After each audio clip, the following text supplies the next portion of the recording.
लखनऊ के एक शांत मोहल्ले में वर्मा परिवार की जिंदगी बाहर से एकदम सामान्य दिखती थी।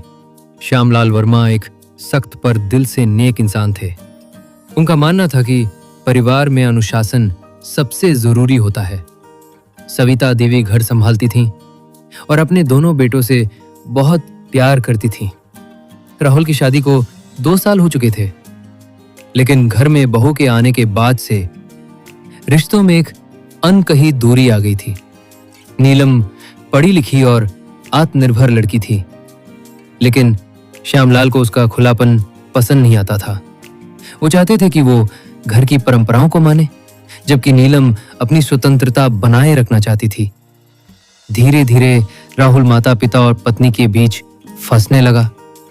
वो कुछ कहता नहीं था, लेकिन उसके चेहरे की थकान बढ़ती जा रही थी।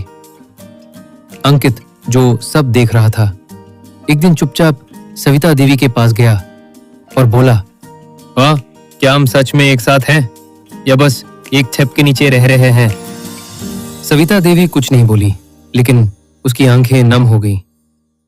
फिर एक दिन एक छोटी सी बात पर श्यामलाल और नीलम के बीच बहस हो गई। बात इतनी बढ़ गई कि नीलम ने मायके जाने की बात कह दी। राहुल ने उसे रोकने की कोशिश की, लेकिन वो चली गई।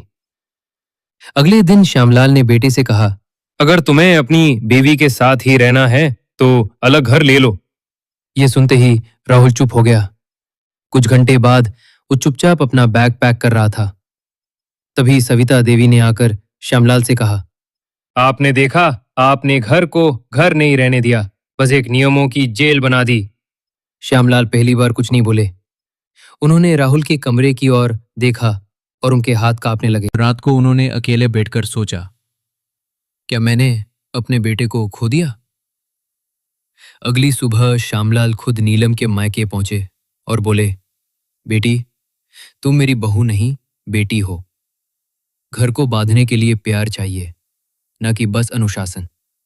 नीलम की आंखें भर आई। कुछ ही दिनों में सब वापस लौट आया। श्यामलाल ने खुद को थोड़ा बदला और नीलम ने भी। राहुल मुस्कुराने लगा।